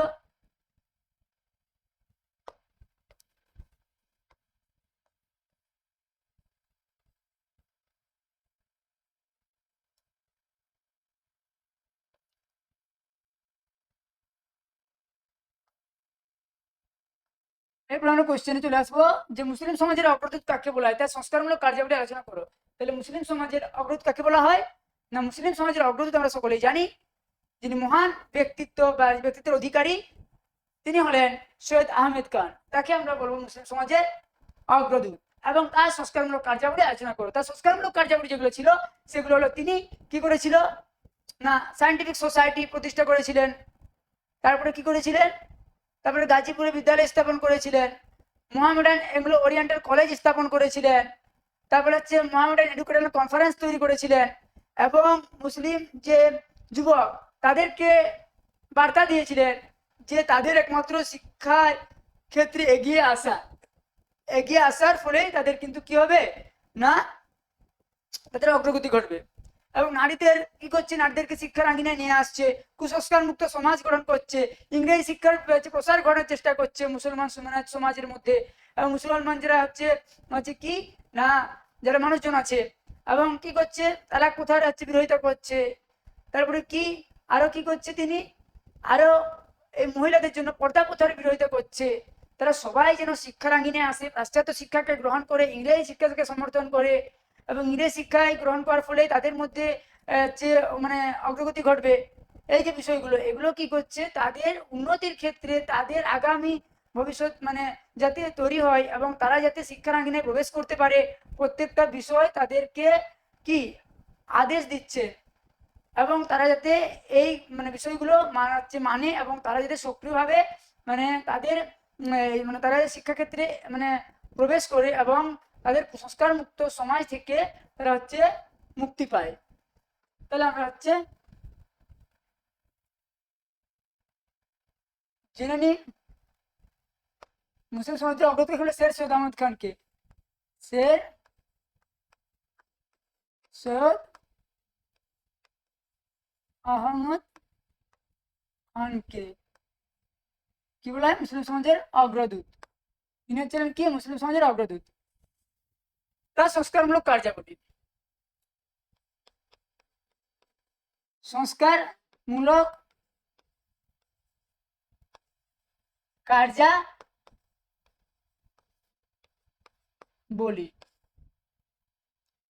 তাহলে সিম্পল ভাবে মানে প্রত্যেকটা বিষয় আমরা এখন জানবো সংস্কারমূলক, তিনি কি কি সংস্কার কার্য করেছিলেন। তিনি আমরা প্রথমে যেটা একটু জানবো, তিনি কি সায়েন্টিফিক সোসাইটি কি করছে,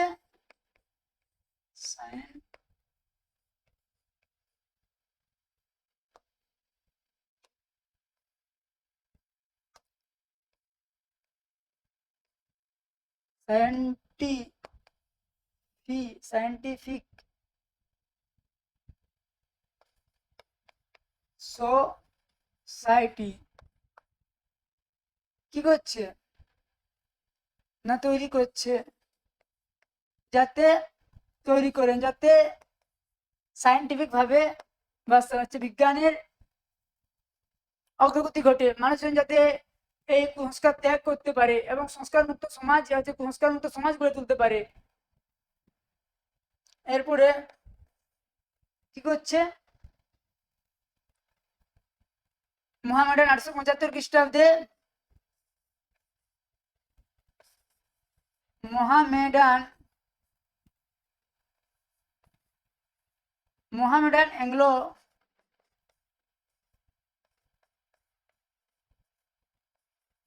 ওরিয়েন্টাল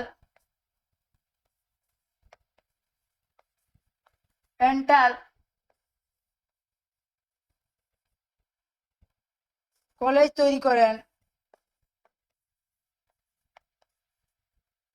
তাহলে কি করছেন? সায়েন্টিফিক সোসাইটি তৈরি করেন। আচ্ছা, মোহামেডান অ্যাংলো ওরিয়েন্টাল কলেজ তৈরি করেন 875 খ্রিস্টাব্দে। কেন করছে? তাদের উন্নতির জন্য, তারা যাতে শিক্ষার ক্ষেত্রে এগিয়ে আছে এবং শিক্ষা অর্জন করে, এবং কি করে তারা যাতে সেই সব জায়গায়, যে জায়গাগুলো মানে সরকারি চাকরির ক্ষেত্রে এবং কি মানে প্রত্যেকটা মানে অ্যাডমিনিস্ট্রেটিভ মানে সামাজিকভাবে যে বিষয়গুলোতে মানে আমাদের যুক্ত হলে কি একটু উন্নতি হয়, সেই দিকে পরিচালিত হওয়ার ক্ষেত্রে কি করছে না পরামর্শ দিচ্ছে।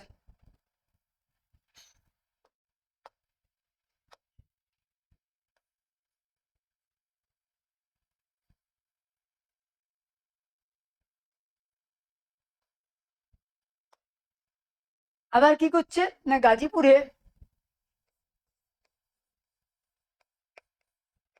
গাজীপুরে একটি বিদ্যালয় স্থাপন করছেন।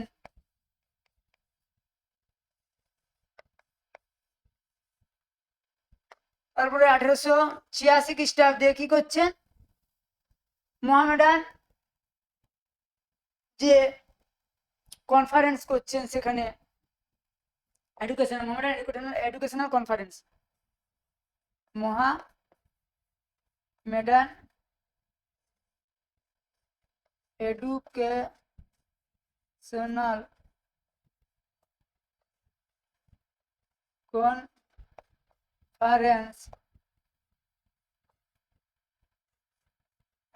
এডুকেশনাল কনফারেন্স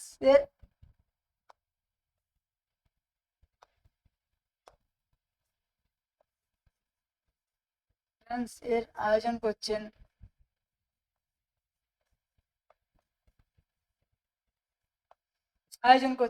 এই বিষয়গুলোর মধ্যে দিয়ে তাদের অগ্রগতি ঘটানোর চেষ্টা করছে, এবং যেটা আরো করছেন যে বিষয়গুলো, সেগুলা তিনি হচ্ছে কি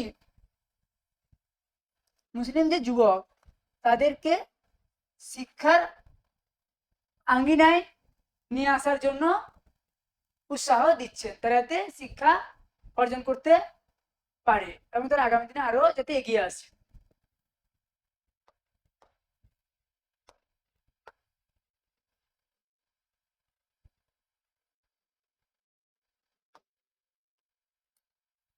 এরপর আমরা চলে আসবো 3 নম্বর কোশ্চেনে, যে কোশ্চেনটিতে সাঁওতাল বিদ্রোহের কারণ ও ফলাফল আলোচনা করব। সাঁওতাল বিদ্রোহের কারণ ও ফলাফল আলোচনা করো। তাহলে সাঁওতাল বিদ্রোহের কারণ, তাহলে সাঁওতাল বিদ্রোহের কারণ কি ছিল? সাঁওতাল বিদ্রোহ কবে হয়েছিল আমরা তার আগে জেনে নেবো। সাঁওতাল বিদ্রোহ সাধারণত কবে হয়েছিল? 1855 থেকে 56 খ্রিস্টাব্দে। এই সাঁওতাল বিদ্রোহের নেতা কারা ছিলেন? এই সাঁওতাল বিদ্রোহের নেতা যারা ছিলেন তারা হলো সিধু কানু এবং চাঁদ ভৈরব। এই সাঁওতাল বিদ্রোহের কারণ কি না, সাঁওতাল বিদ্রোহের কারণ যদি আমরা দেখি তাহলে স্বাভাবিকভাবে আমরা কোন কোন কারণগুলো দেখবো না। সাঁওতালদের প্রথম যেটা কারণ সেটা কি? সাঁওতালদের জমি হরণ। সাঁওতালের কি হচ্ছে, কারা ছিল?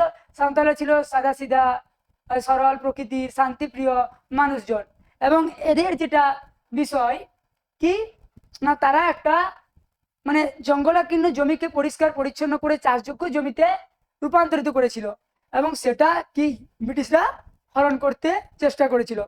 তাহলে এটা ছিল একটা কারণ, চাষযোগ্য জমি হরণ, সাঁওতালদের জমি হরণ। 2 নম্বর কারণ কি? 2 নম্বর কারণ যেটা হলো সেটা হচ্ছে অতিরিক্ত রাজস্ব আদায়। তাহলে সাঁওতালদের কাছ থেকে মহাজনরা কি করতো না, অত্যধিকার রাজস্ব আদায় করতো, এবং এই রাজস্ব আদায়ের করার ফলে তারা কি করতো, অত্যধিকারে যখন রাজস্ব তার কাছ থেকে আদায় করা হচ্ছে, এবং তারা কি করছে স্বাভাবিকভাবে তারা হচ্ছে বিদ্রোহ করছে, তাদের কাছ থেকে রাজস্ব আদায় করছে, তারা তাদের বিরুদ্ধে কি করছে, বিদ্রোহ করছে যখন অতিরিক্ত রাজস্ব আদায় করা হচ্ছে। এবং তৃতীয়ত কারণ কি না, মহাজনদের শোষণ। মহাজনরা এই সাঁওতাল আদিবাসী মানুষজনদের ওপর নানাভাবে অত্যাচার করতো এই মহাজনরা, এবং তাদের এই অত্যাচারের বিরুদ্ধে কি করছে, এই সাঁওতালরা বিদ্রোহ করছে, এবং তারপরে যে কারণটা আসবে তারপরে ব্রিটিশ আইন প্রয়োগ করছে, এবং যেমন যেটা সাঁওতালদের যে মানে অরণ্য এবং তাদের উপরে এই যে আইন প্রয়োগ করে তাদের সেখানে হস্তক্ষেপ করে দেওয়া হচ্ছে। এই বিষয়গুলো কোথাও গিয়ে কি করা হচ্ছে না, সাঁওতালদের ওপর একটা প্রভাব ফেলছে, এবং সাঁওতালরা তারপরে কি করছে, এই বিদ্রোহে এগিয়ে আসছে এবং তারা বিদ্রোহ করছে। এগুলো ছিল সাঁওতাল বিদ্রোহের কারণ এবং ফলাফল, যেটা না ফলাফল যেটা সেটা একটু করে দেখে নেব।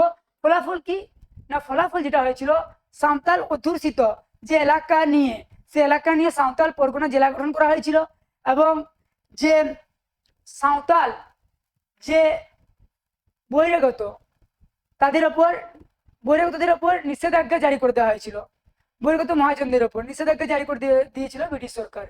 এবং লাস্টে যে বিষয়টা সেটা হচ্ছে ডক্টর রমেশচন্দ্র মজুমদার যেটা বলছেন, সেটা কি বলছেন না, এই যে সাঁওতাল বিদ্রোহকে কি মানে মানে 1857 বিদ্রোহকে যেমন স্বাধীনতা আন্দোলনের মর্যাদা দেওয়া হচ্ছে, তেমনি 1855-56 খ্রিস্টাব্দের সাঁওতাল বিদ্রোহকে স্বাধীনতা মর্যাদা দেওয়া কথা বলা হচ্ছে। এই বিষয়ে এটাই হচ্ছে কি সাঁওতাল বিদ্রোহের ফলাফল। একটা হচ্ছে সাঁওতাল যেরকম মানে পরগনা জেলা গঠন করা হচ্ছে সাঁওতাল অধ্যুষিত এলাকাগুলোকে নিয়ে, এবং দ্বিতীয়ত যে হচ্ছে বহিরাগত মহাজন এই দিকু তাদের ওপর নিষেধাজ্ঞা জারি করছে, তাদের শোষণের উপর নিষেধাজ্ঞা জারি করছে ব্রিটিশ সরকার। এবং রাষ্ট্রীয় রমেশচন্দ্র মজুমদার কি বলছে, যদি 1857 খ্রিস্টাব্দের বিদ্রোহকে স্বাধীনতা আন্দোলনের মর্যাদা দেওয়া যায়, তাহলে কোথাও গিয়ে আমরা 1855-56 যে সাঁওতাল বিদ্রোহ এটাকে স্বাধীনতা আন্দোলনের মর্যাদা দেওয়া উচিত। তাহলে আমরা যদি লিখে নিই, সাঁওতাল বিদ্রোহের কারণ, কারণ কোনটা ছিল, কারণ তাহলে এক হচ্ছে কি প্রথম কারণ যেটা সেটা হচ্ছে সাঁওতালদের জমি হরণ, যেটা আমি বললাম যে সাঁওতালরা যে জঙ্গল পরিষ্কার করে যে জমি তৈরি করছে হচ্ছে সেটার উপর তারা অধিকার স্থাপিত করছে ব্রিটিশরা, এবং তারা হরণ করে নিয়ে নিচ্ছে। 2 নম্বর কি, অত্যধিক অত্যধিক রাজস্ব আদায়, যেটা বললাম আদায়, রাজস্ব আদায়। 3 নম্বর মহাজনদের শোষণ,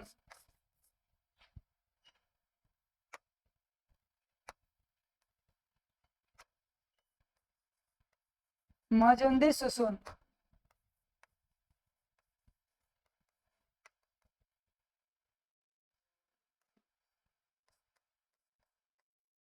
4 নম্বর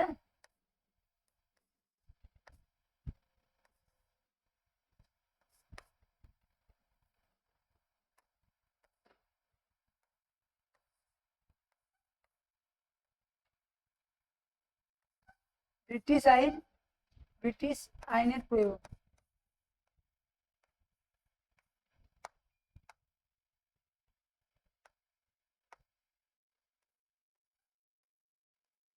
আইনের প্রয়োগ,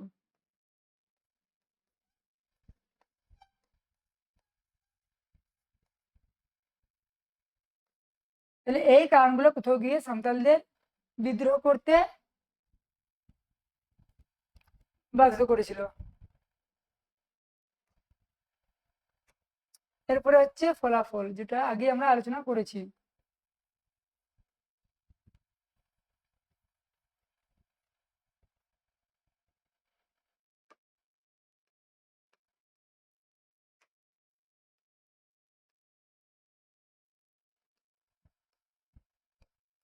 ফলাফল, ফলাফল কি না, যেটা বললাম ফলাফলটা ছিল সাঁওতাল অধ্যুষিত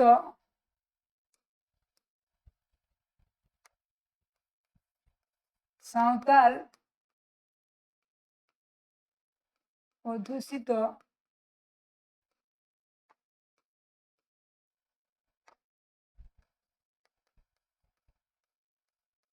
অধ্যুষিত এলাকা গুলিকে নিয়ে সাঁওতাল পরগনা জেলা গঠন। জেলা গঠন একটা গেল কি না ফলাফল। এরপর দ্বিতীয় যে ফলাফলটা ছিল সেটা কি না ব্রিটিশ সরকার কি করেছিল বহিরাগত যে দিকু তাদের ওপর নিষেধাজ্ঞা জারি করেছিল। বহিরাগত মহাজনদের ওপর নিষেধাজ্ঞা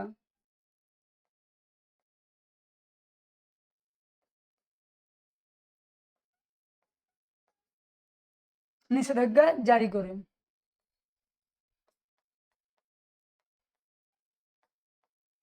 তাহলে গেল এগুলো হচ্ছে ফলাফলের মধ্যে। তাহলে সাঁওতাল অধ্যুষিত যে এলাকা সেই এলাকাগুলিকে নিয়ে সাঁওতাল পরগনা জেলা গঠন, এবং দ্বিতীয়ত যে বহিরাগত মহাজন তারা কি তাদের ওপর ব্রিটিশ আইন বা নিষেধাজ্ঞা জারি করা হচ্ছে। বহিরাগত মহাজনদের উপর নিষেধাজ্ঞা জারি, ব্রিটিশ সরকার বহিরাগত মহাজনদের উপর নিষেধাজ্ঞা জারি করছে। এবং যেটা রমেশচন্দ্র মজুমদার যেটা বলছেন সেটা হলো গিয়ে যে যদি 857 খ্রিস্টাব্দের বিদ্রোহকে জাতীয় সংগ্রামের মর্যাদা দেওয়া যায় তাহলে এই সাঁওতাল বিদ্রোহকেও জাতীয় সংগ্রামের মর্যাদা দেওয়া উচিত।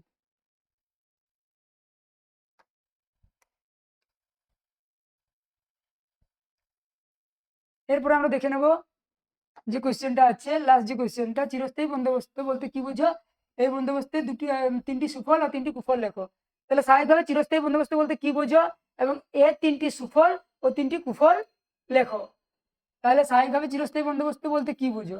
চিরস্থায়ী বন্দোবস্ত 1793 খ্রিস্টাব্দে লর্ড কর্নওয়ালিস জমিদারদের যে বন্দোবস্ত তাদের সঙ্গে যে চুক্তিটা করেছিল, যে কি করেছিল না একটা নির্দিষ্ট দিনে নির্দিষ্ট সময়ে তাদেরকে সেই রাজস্ব জমা দিতে হতো, এবং দীর্ঘমেয়াদী যে বন্দোবস্ত যেটা বাংলা বিহার উড়িষ্যায় হচ্ছে গোটা মানে যে এই জায়গা জুড়ে যে এই বন্দোবস্তটা চলেছিল, এই যে ভূমি বন্দোবস্তটা এটাকেই বলা হচ্ছে চিরস্থায়ী বন্দোবস্ত। এটা মূলত 1793 খ্রিস্টাব্দের হচ্ছে 22শে মার্চ এই বন্দোবস্তটা হচ্ছে লর্ড কর্নওয়ালিস প্রবর্তন করেন, এবং যেটা হচ্ছে কোম্পানির সঙ্গে যেটা কি হচ্ছে না জমিদারদের সঙ্গে বন্দোবস্তটা করা হচ্ছে, এবং যে বন্দোবস্তের মাধ্যমে কোম্পানি হচ্ছে কাদের কাছ থেকে জমিদারদের কাছ থেকে কি করবে না নির্দিষ্ট দিনে নির্দিষ্ট রাজস্ব তারা কি না পেয়ে যাবে।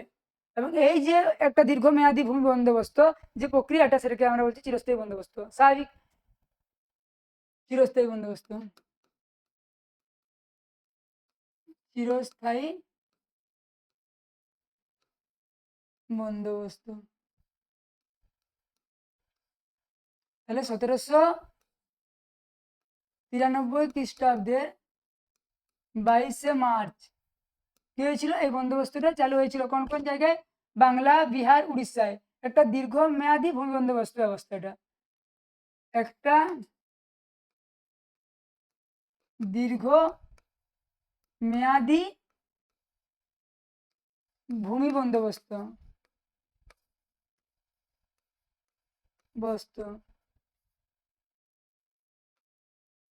যেটা চালু করেছিলেন কে না লর্ড কর্নওয়ালিস।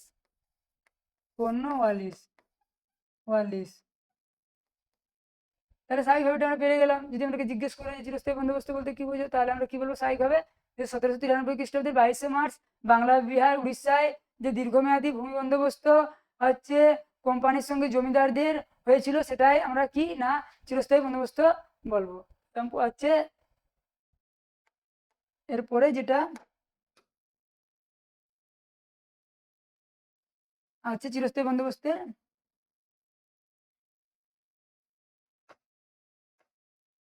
তিনটি সুফল, মানে সুফল জানবো সুফল সম্পর্কে। তাহলে চাষযোগ্য জমির পরিমাণ বৃদ্ধি। 1 নম্বর কি, চাষ যোগ্য জমির পরিমাণ বৃদ্ধি। এটা গেল চাষযোগ্য জমির পরিমাণ বৃদ্ধি। মানে এটাতে জমিদারকে যখন হচ্ছে ভূমির মালিকানা দেওয়া হচ্ছে, তখন তারা স্বাভাবিকভাবে জমিতে কি করবে না, জমিতে তারা পরিচর্যা করবে এবং আর জমির পরিমাণ বৃদ্ধি করার চেষ্টা করবে। দ্বিতীয় যেটা আছে সেটা কি না, স্থির রাজস্ব। স্থির রাজস্ব এবং কি রাজস্বটা স্থির ছিল, এবং যেটা কি না কৃষকদের ক্ষেত্রে একটা সুবিধা হয়েছিল, তারা অত্যাচারিত তাদেরকে হতে হয়নি। আর 3 নম্বর যেটা সুফলটা ছিল, বিভিন্ন সংস্কারমূলক কাজ। বিভিন্ন সংস্কারমূলক কাজ। তাহলে কি করা হচ্ছে, বিভিন্ন সংস্কারমূলক কাজ। তারা কি করছে, মানে এই যারা জমিদার, তারা জমির অধিকার পেয়ে তারা সবসময় কি করছে, বিভিন্ন মানে তারা উদ্যোগ নিচ্ছে বিভিন্ন সংস্কারমূলক কাজগুলো করার জন্য, এবং যেটা চিরস্থায়ী বন্দোবস্তের একটা সুফল ছিল।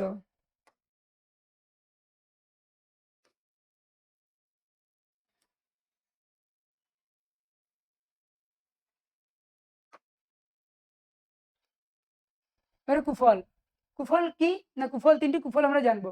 প্রথম কুফল কি ছিল, চিরস্থায়ী বন্দোবস্তের জমির সত্যহীনতা। জমির সত্যহীনতা। জমিতে কৃষকের কোনো অধিকার ছিল না, যেটা কি জমিতে যেমন জমিদারদের অধিকার ছিল, সেভাবে কৃষকদের কোনো অধিকার ছিল না। সেভাবে এটা কি না চিরস্থায়ী বন্দোবস্তের একটা কুফল। এবং দ্বিতীয়ত, অত্যধিক রাজস্ব আদায়। অত্যধিক রাজস্ব আদায়।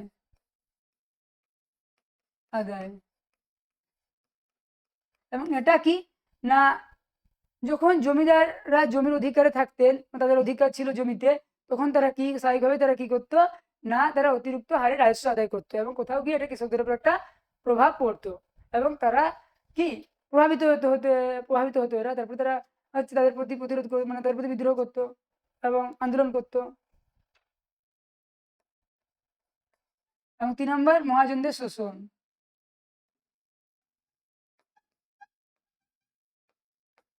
শোষণ এবং স্বাভাবিকভাবে মহাজনরা কৃষকদের ওপর কি করতো না, অত্যাচার করতো, শোষণ করতো, না দিতে পারলে রাজস্ব যখন তারা দিতে পারতো না। এইভাবে এই যেটা কুফল সেটা হচ্ছে শেষ হলো। এবং তোমরা নিশ্চয়ই পারবে, বিষয়টা খুবই সহজ, এবং তোমরা স্বাভাবিকভাবেই যে বিষয়গুলো আলোচনা করা হলো সেগুলো পারবে আশা করি। এবং এখানে আমাদের আজকের পাঠ পরিসমাপ্তি। সকলকে আরেকবার ধন্যবাদ, এবং যদি আমার ভিডিওটি ভালো লেগে থাকে তাহলে তোমরা সকলে একটা লাইক এবং সাবস্ক্রাইব করে দেবে।